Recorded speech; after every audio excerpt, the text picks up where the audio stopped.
What would you do if the world turned its back on you? And the only shelter left was an abandoned mansion everyone feared. This inspiring story follows a 7-month pregnant woman who arrives at Blackwood Manor with nothing but hope, only to uncover a hidden inheritance that changes everything. But the greatest treasure isn't gold or a grand estate. It's a heartbreaking secret that proves one act of kindness can rewrite an entire destiny. Stay with us because the ending may change the way you see courage, compassion, and second chances forever. Driven to the very edge of survival, with nothing left but the child growing beneath her heart. 28-year-old Mary Selwood made her way toward the forgotten village of Oak Haven. Every mile of the journey had drained another piece of her strength. By the time she climbed down from the farmer's weather-beaten cart onto the muddy village road, her legs trembled beneath the weight of exhaustion and the 7-month pregnancy she carried alone.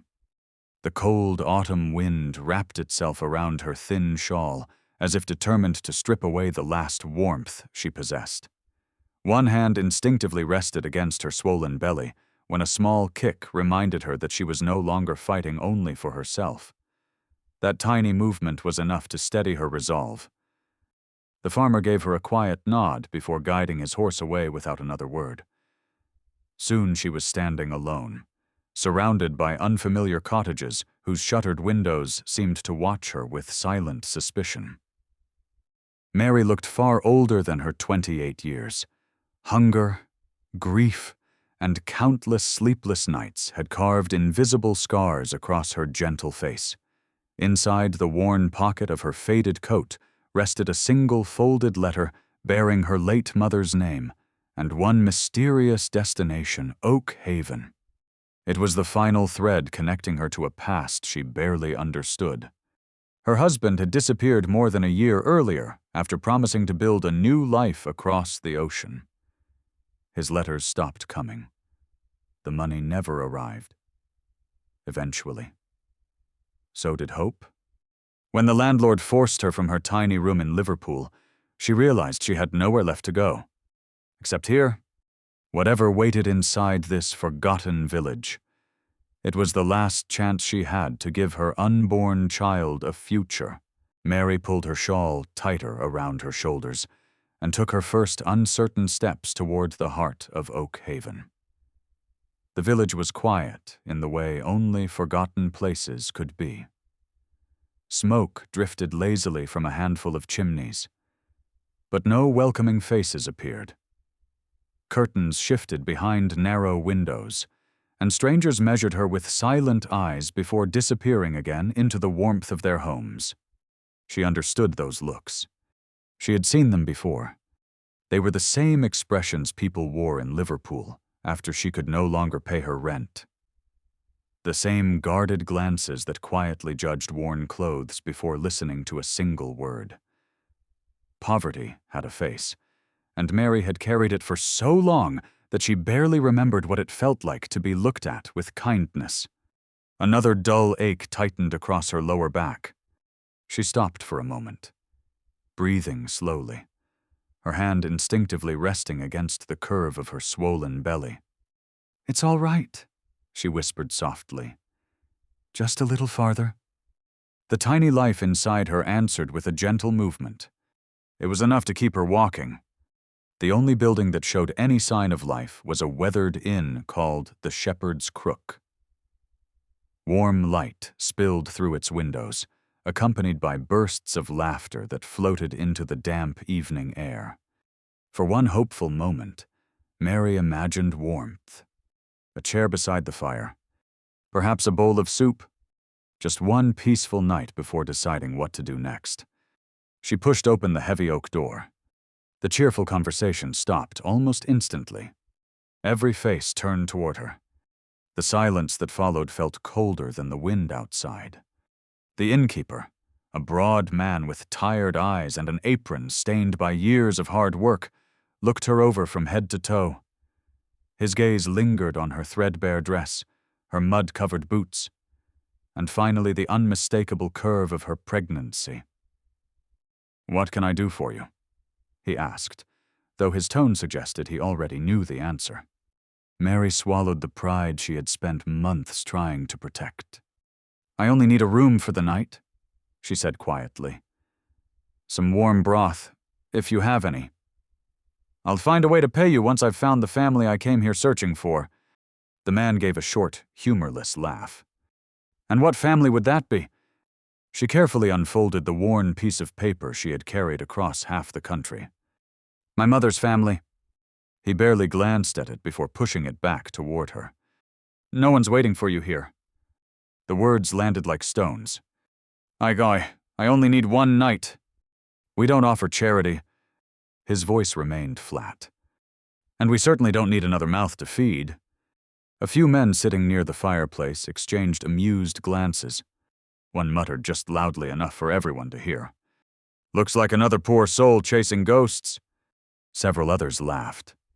Mary lowered her eyes, refusing to let them see the tears threatening to escape.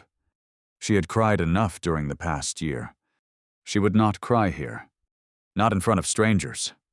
She quietly folded the paper again and turned toward the door. Just before she stepped outside, the innkeeper spoke once more. "If you're desperate enough." She paused. "There is one roof still standing." He pointed through the rain-streaked window toward the hill overlooking the village. Blackwood Manor rose against the darkening sky like the skeleton of another age. Even from this distance, it looked abandoned by both God and men. "No one's lived there in 10 years, another villager called out. "They say the old lord still walks its halls." "Or what's left of them," someone added, drawing another round of laughter. "The place belongs to rats now. And ghosts." The room erupted again. Mary looked through the window at the crumbling silhouette.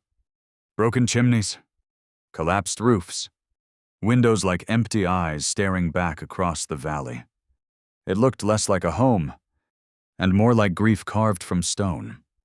Yet as she stood there, listening to the laughter behind her, another thought quietly settled into her heart. Could any house truly be colder than the people standing inside this one? Outside, the rain had begun to fall harder. She stepped into it without another word. Each drop soaked through her thin clothes within moments, but she barely noticed. The climb towards the manor was steep, and every step demanded more from her weary body than it had left to give. Mud clung to her boots. Sharp winds tugged at her shawl. Several times she stopped, one hand supporting the small of her aching back while the other cradled the child beneath her heart. "You deserve better than this," she whispered into the storm.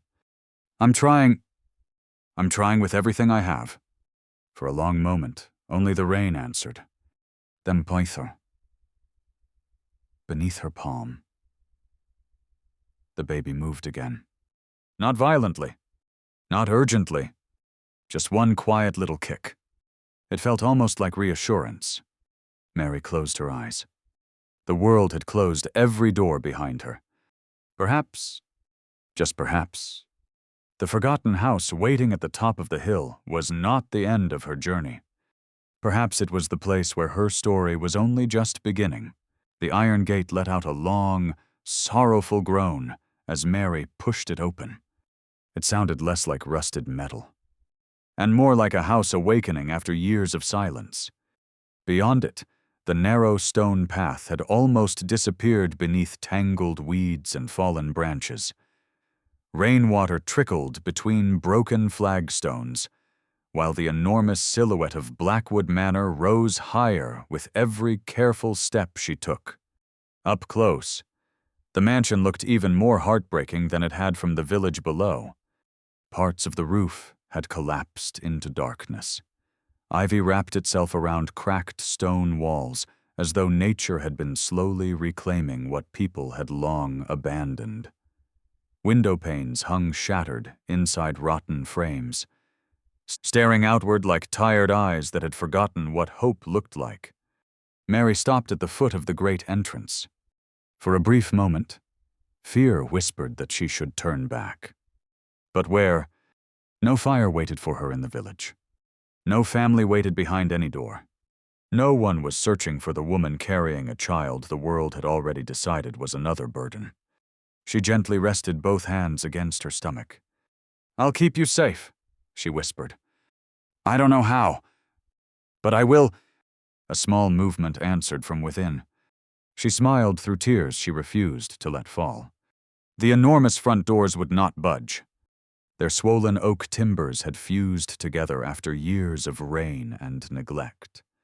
Mary slowly made her way around the side of the manor, pushing through waist-high weeds until she noticed a narrow servant's entrance almost completely hidden beneath thick ivy. The iron lock had rusted away years ago. She leaned her shoulder against the warped wood. Nothing. She tried again. This time the hinges screamed. With one final push, the old door burst inward, releasing a rush of cold, stale air that carried the scent of damp stone, dust, and forgotten years. The darkness inside seemed almost alive. Mary stood motionless on the threshold. Crossing it felt strangely different from entering an abandoned house. It felt as though she were stepping into someone else's memories. Outside, thunder rolled across the valley. Behind her, the rain continued to fall. She had no choice. Carefully shielding her stomach with one arm, she stepped inside. The silence swallowed her immediately. Every footstep echoed through endless corridors draped in thick cobwebs. Dust floated lazily through pale shafts of gray afternoon light that slipped between broken shutters. Furniture sat beneath faded white sheets like sleeping giants. Portraits lined the walls, their painted faces hidden beneath decades of grime. Time itself seemed to have stopped breathing inside Blackwood Manor. Mary wandered slowly through one vast room after another, until she finally reached what had once been the kitchen. It was enormous. A stone fireplace stretched nearly from floor to ceiling, blackened by countless fires that had long since burned out. A heavy wooden table still stood in the center of the room. One corner of the ceiling remained mostly intact. Most importantly, the floor there was dry. For the first time in days, Mary allowed herself to believe she might survive another night. She found an old bucket, gathered fallen branches from beneath the manor walls, and after several frustrating attempts, managed to coax a tiny fire to life. The first flame flickered weakly. Then another. Soon warm orange light began dancing across the cold stone walls. Mary slowly lowered herself beside the hearth, letting out a quiet sigh as the warmth finally reached her frozen hands. She closed her eyes, not because she wasn't afraid, but because exhaustion had finally become stronger than fear. The baby shifted gently beneath her ribs, almost as if sensing that, for the first time in weeks, its mother was no longer standing in the rain. Hours passed. The storm outside faded into evening. When the fire burned lower, Mary forced herself to search the kitchen for anything that might help her through tomorrow.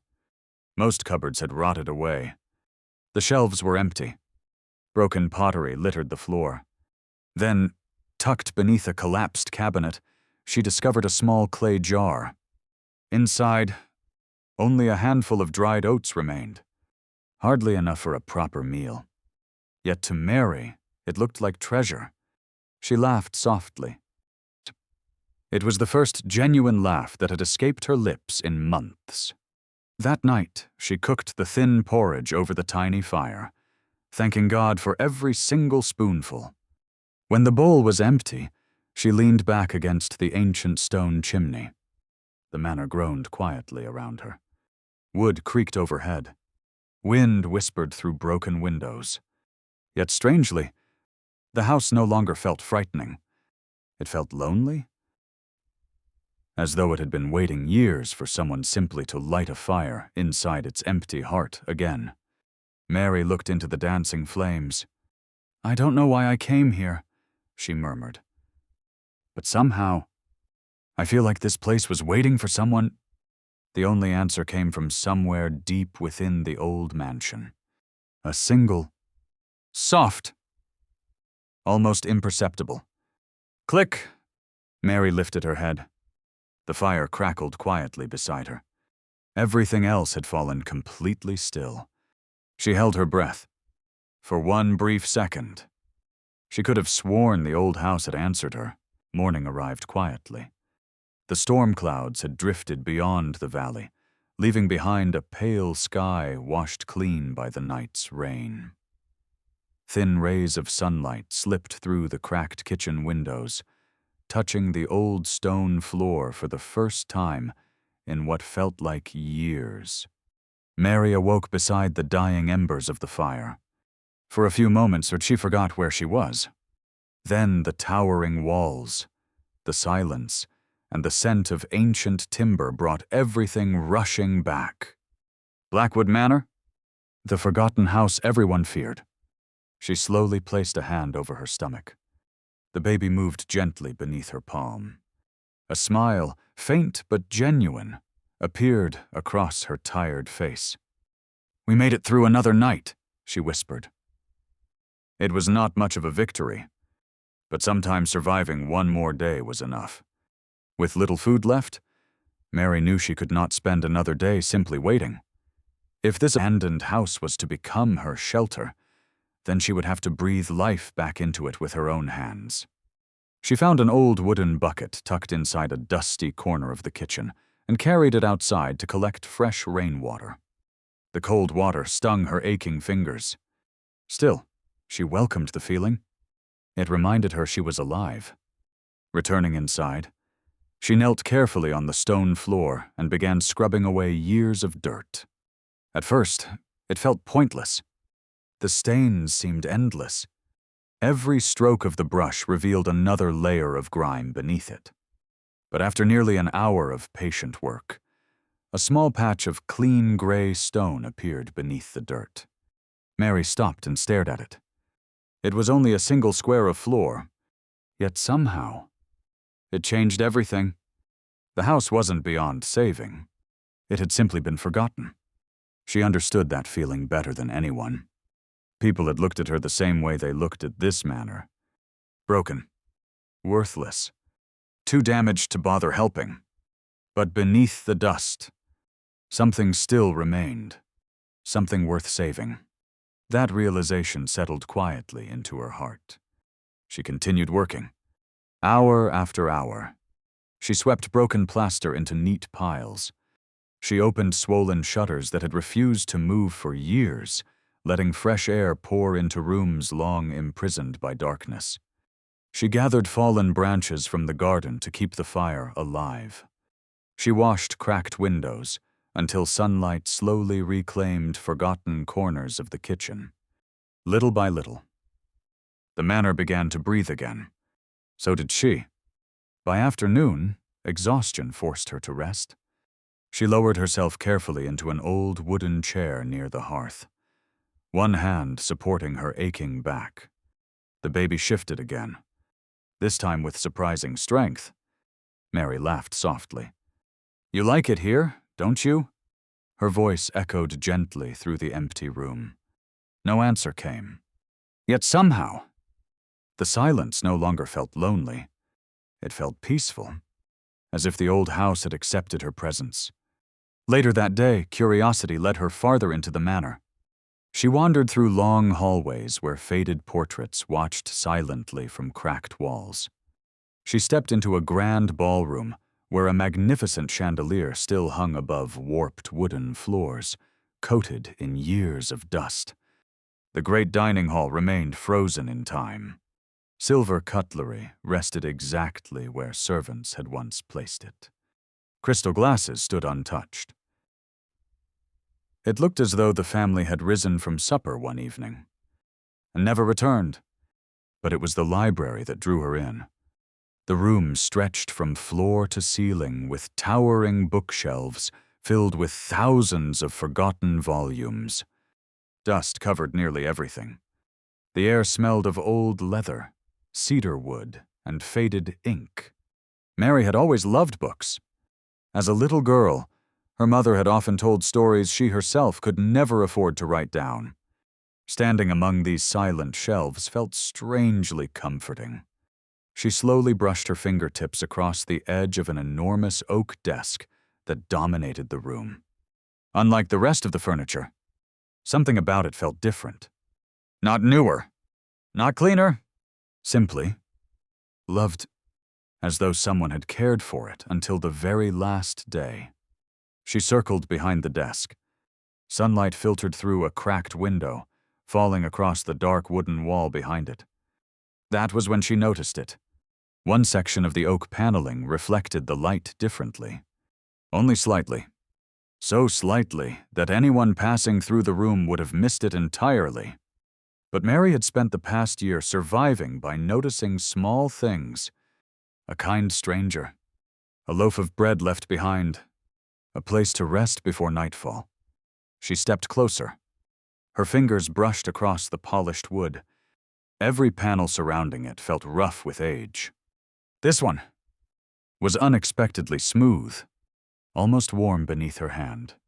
She frowned. It made no sense. The entire manor had surrendered to time. Everything except this single quiet piece of wall. Mary pressed against it gently. Nothing happened. She searched the edges. No hinges. No lock. No visible opening. Still, she couldn't shake the feeling that the house was trying to tell her something. Standing there in the quiet library, with one hand resting on the mysterious panel and the other protectively cradling the child beneath her heart. Mary felt something she had not experienced in longer than she could remember. Not fear, not sorrow, not even hope. Something deeper. Purpose. For the first time since her life had fallen apart. She was no longer simply searching for somewhere to survive. She was beginning to believe she had been led here for a reason. Mary could not stop thinking about the strange panel. The more she tried to dismiss it as a trick of light or an old carpenter's imperfection, the more impossible it became to ignore. Every chore she completed inside the manor seemed to draw her thoughts back to that quiet corner of the library. It was as though the house had whispered a question, and now waited patiently for her to answer. The following morning, she returned with fresh determination.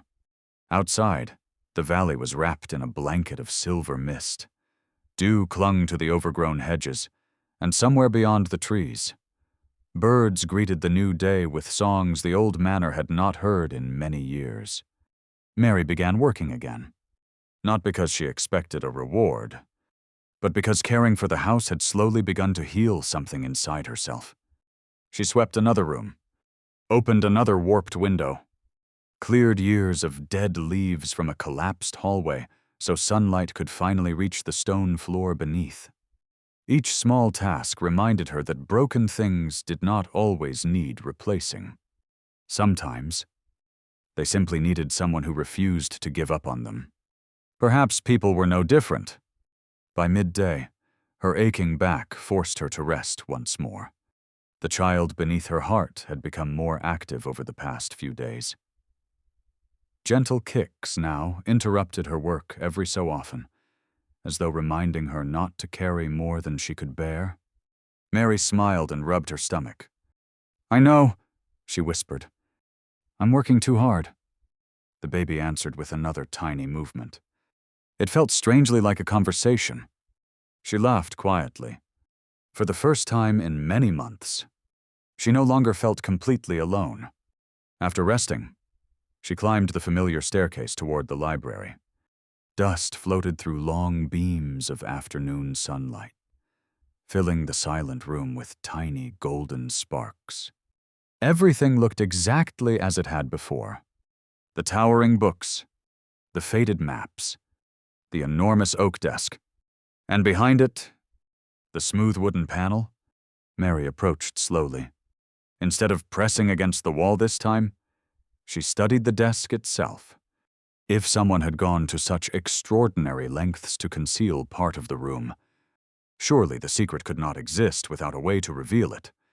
She ran her fingertips across every carved edge, every drawer, every brass handle. Nothing. Hours passed. The room grew quieter as daylight slowly shifted across the floor. She was about to give up when her cleaning cloth caught on something beneath the desk. A sharp edge. She knelt carefully, mindful of her growing belly, and reached underneath. Her fingers touched metal. Tiny, cold, almost invisible beneath years of dust. She gently worked it free. Resting in her palm lay a sliver of old brass, no larger than the tip of her thumb. It looked insignificant, broken, almost worthless. Yet something about it made her heart begin to race. She brushed away the dirt. It wasn't simply a piece of metal. It was the broken end of a finely crafted key. Mary stared at it for a long time. Why would anyone hide part of a key beneath a desk? Unless it had never been lost. Unless someone had left it there intentionally. Her eyes slowly lifted toward the mysterious panel across the room. A quiet shiver traveled down her spine. The desk, the brass fragment, the polished wall, they belonged together. She stood and returned to the panel once again. This time she looked more carefully. Not at the wall, but at everything surrounding it. The bookshelves, the molding, the floorboards. Nothing. She closed her eyes. Then she remembered something her mother had once told her while teaching her to mend old clothing. If something precious has been hidden, don't search with your eyes first. Search with your hands.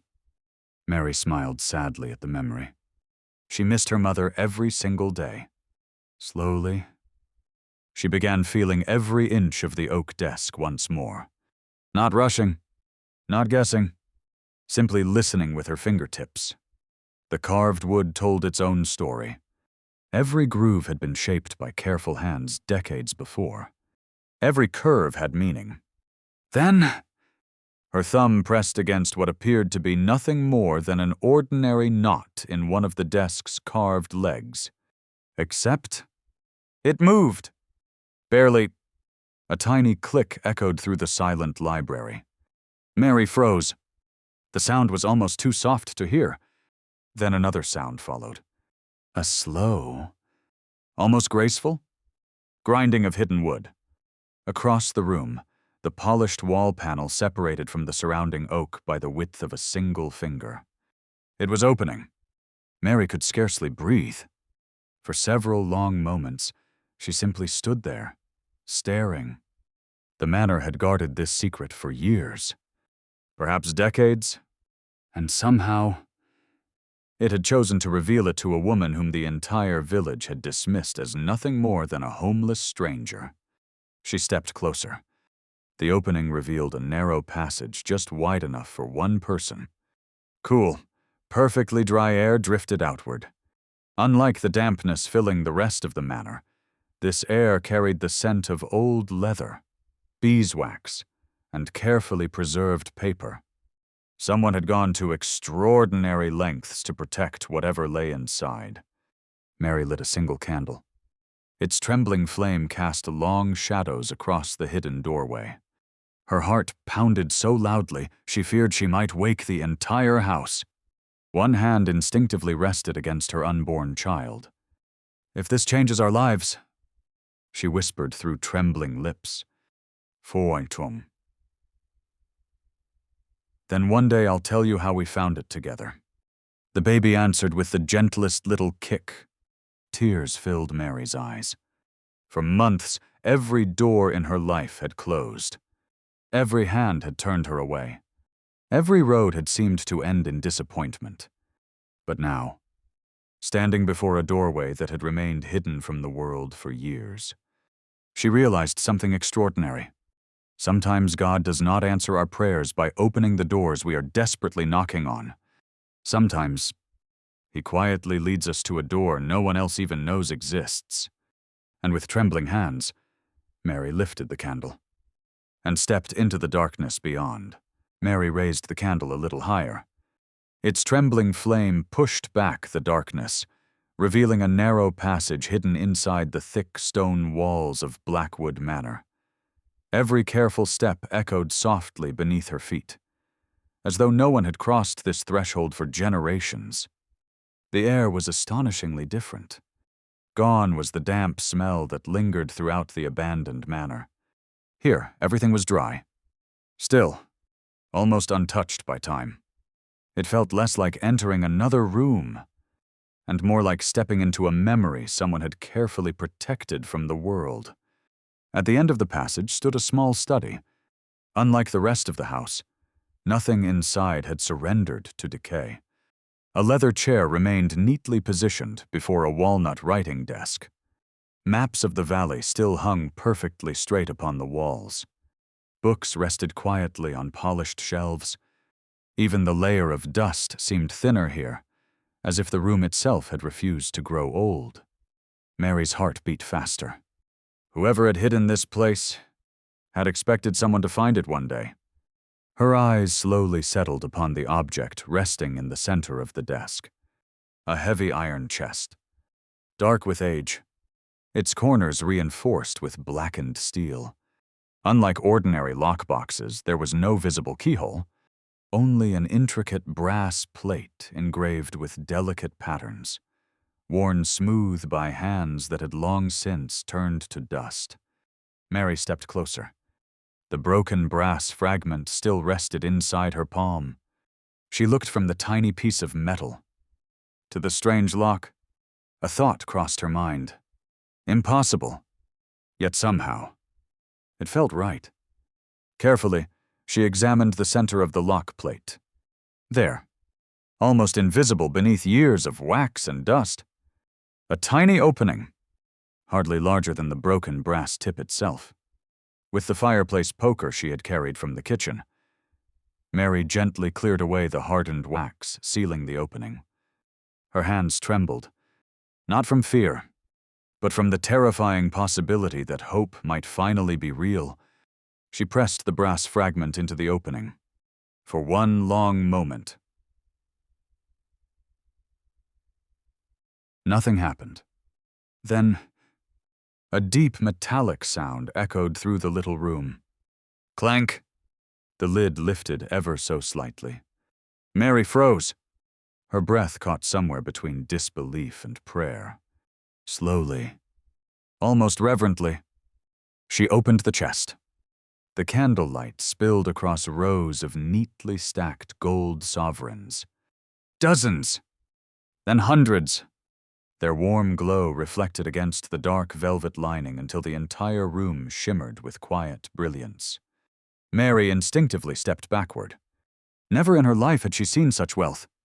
For a woman who had spent the last year wondering where her next meal would come from, the sight was almost overwhelming. Yet after only a few seconds, her eyes drifted beyond the gold. Beneath the coins rested an oilskin packet, carefully wrapped and sealed with dark red wax bearing the crest of Blackwood Manor. Something inside her whispered, "This is why you're here. Not the gold. The papers?" She carefully broke the brittle seal. Inside lay 2 aged documents. The first was a parish baptismal record. The ink had faded, but the names remained perfectly clear. Anna Selwood. Mary's fingers tightened. Her mother's name. She swallowed hard. The document recorded the baptism of a little girl born nearly 30 years earlier. A child whose existence had never been publicly acknowledged. Mary blinked, trying to steady herself. Then she unfolded the second document. The handwriting was elegant, confident. Every line carried the unmistakable authority of a man accustomed to giving orders that no one questioned. It was a last will and testament, Lord Alistair Blackwood's final declaration. As Mary's eyes moved from one sentence to the next, the world around her seemed to disappear. The old lord formally rejected every distant cousin who had spent years waiting to inherit his fortune. He disinherited every relative who had valued his title more than his heart. Instead, he left everything. The manor, the surrounding lands, every coin, every possession, to the only child he had truly loved. His daughter, the daughter he had never been allowed to claim before the world. Anna Selwood, Mary's mother? Tears blurred the words. She could barely continue reading. Then she reached the final paragraph. Her knees almost gave way beneath her. The will stated that should Anna no longer be living, every right, title, possession, and inheritance would pass directly to her lawful descendants. Mary slowly lowered the paper. Silence filled the hidden room. She heard nothing. Not the wind. Not the old house. Not even her own breathing. For months. She had believed she was a burden no one wanted. A woman abandoned by her husband. Rejected by strangers. Turned away from every door. She had spent so long believing she belonged nowhere, that she had almost forgotten what it felt like to belong anywhere at all. Now, everything she believed about herself had been overturned by a few fragile pages, hidden inside an old iron chest. She wasn't standing inside someone else's home. She had been standing inside her own, long before she ever knew its name. A tear slipped silently down her cheek. Then another. Not tears of wealth, not tears of victory, but something far deeper. For the first time since losing everything, she no longer felt forgotten. Instinctively, both hands rested upon the gentle curve of her stomach. The baby moved. One small kick. Then another. Mary smiled through her tears. "We're home," she whispered. "We've been home all along." The words echoed softly against the stone walls. And somehow, the room no longer felt empty. It felt like generations of silence had finally been broken. But before Mary could gather her thoughts, a violent crack of thunder exploded directly above the manor. The walls trembled. The candle flame danced wildly. Almost immediately came another sound. A deafening crash echoed somewhere deep inside the house. Stone. Timber. Slate. Something enormous had collapsed. Mary quickly folded the will and baptism record back into the oilskin packet, slipping them safely beneath her dress. She gathered only a few gold sovereigns, no more than she could carry. The rest she left untouched. This fortune had waited decades. It could wait one more night. Another thunderclap shook the hidden chamber. Rain hammered the roof with frightening force. Then, cutting through the roar of the storm, she heard it. A human cry? Faint. Desperate. Coming from somewhere outside Blackwood Manor. Mary's heart tightened. She turned toward the passage, one protective hand cradling the precious documents hidden close to her heart, and the other gently covering the child who had unknowingly led her all the way home. Mary hurried through the hidden passage, clutching the oilskin packet tightly against her chest. The storm had grown fierce. Rain lashed against the ancient windows with such force that it sounded as though the entire sky had broken apart. Thunder rolled endlessly above the valley, shaking the old manor from its very foundations. As she reached the kitchen, another desperate cry pierced the roaring wind. Without hesitation, Mary unlatched the heavy back door. The cold struck her instantly. Just beyond the gate, a farmer's wagon had overturned in the deep mud. A frightened horse struggled against its harness while a husband and wife desperately tried to free it. Their young son lay curled beneath the broken cart, soaked by the rain and trembling violently with fever. For a brief moment, the father looked up. Recognition flashed across his face. It was the same farmer who had silently given Mary a ride into Oak Haven only days before. He had expected never to see her again, certainly not standing in the doorway of Blackwood Manor. "Please!" he shouted through the storm. "My boy—" Mary never thought about the fortune hidden inside the walls behind her. She never thought about the documents tucked safely beneath her dress. She only saw a family in need. "Bring him inside!" she cried. "Quickly!" Together they carried the shivering child into the warmth of the kitchen. Mary wrapped him in the last dry blanket she owned and placed him beside the fire she herself had fought so hard to keep alive. She warmed water, prepared herbs she had gathered around the manor, sat beside the frightened little boy, gently wiping the rain from his face while softly reassuring his anxious parents. Every movement sent pain through her back. Her unborn child shifted beneath her heart, as though reminding her to be careful. Still, she never stopped helping. Sometimes the people who possess the least give the most. Outside, another rider appeared through the rain. Mr. Thorne, the solicitor. He reined in his horse and stared in disbelief at the light glowing from the manor windows. When he saw villagers sheltering inside, anger immediately hardened his face. "What madness is this?" he shouted. "That house is condemned. It could collapse at any moment. You all need to leave." He strode toward the entrance, fully expecting everyone to obey. Instead, Mary stepped into the doorway. The warm firelight behind her cast a gentle glow around her tired face. Rain soaked her dress within seconds. One hand instinctively rested upon her swollen belly. The other held firmly to the weathered wooden door. "They're staying." Her voice was calm, almost gentle, yet somehow stronger than the storm itself. "They're safe here." Mr. Thorne stopped. Only days earlier, he had dismissed her as another homeless woman with nowhere to go. Now, she stood before him with quiet dignity that no title could ever buy. He searched her face for fear. He found none. Only compassion. Only courage. For the first time in many years. The solicitor lowered his eyes. By dawn, the storm had finally passed. Sunlight spilled across the valley, illuminating a world that looked strangely new. The little boy's fever had broken during the night. His breathing had steadied. His parents wept with gratitude. "You saved our son," the farmer whispered, tears filling his eyes. Mary smiled softly. "No," she answered. "We simply refused to leave each other behind." Those words traveled through Oak Haven faster than the storm itself. The villagers who had once mocked the woman climbing the hill now began climbing it themselves. Not out of curiosity, out of respect. Some arrived carrying tools. Others brought seeds for the neglected gardens. The village carpenter offered to repair broken windows. The blacksmith volunteered to mend rusted gates. Women arrived with warm bread, blankets, and fresh milk. No one had been asked.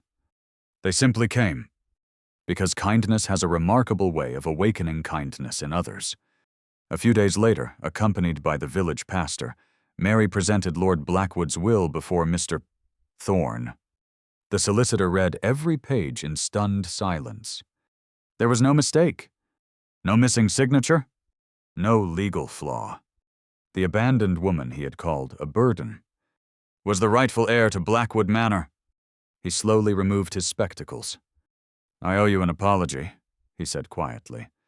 Mary looked at him for a long moment.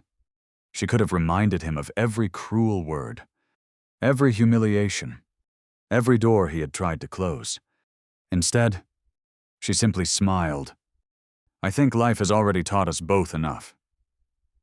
There was no bitterness in her voice, only peace. Months passed. Spring arrived. Flowers bloomed where weeds had once ruled the gardens. Smoke once again curled from the manor's chimneys. Children's laughter echoed through halls that had known only silence for years. Mary often stood on the terrace overlooking the valley, both hands resting gently upon the child growing stronger beneath her heart. She looked at the home that had once appeared to be nothing more than a crumbling ruin. Now it stood alive again. Not because of gold, not because of inheritance, but because one weary woman had refused to abandon what everyone else believed was beyond saving. She finally understood that the greatest inheritance Lord Blackwood had left behind was never hidden inside an iron chest. It was the chance to build a home where no one would ever again be judged by their poverty, where every stranger would be welcomed before being questioned, and where every frightened soul could find the same shelter that had once saved hers. Because in the end, the richest people are not those who possess the most. They are the ones who open their doors when someone else has nowhere left to go. Every life leaves behind a story. Some stories are written in books. Others are carved quietly into ordinary hearts that refuse to surrender. Mary never began her journey searching for wealth. She wasn't chasing a title, a grand estate, or a fortune hidden behind ancient walls. She was simply a frightened woman, 7 months pregnant, hoping to find one safe place where her child could enter the world with dignity. What she discovered was far greater than an inheritance. She discovered that the world may judge us by what we have lost.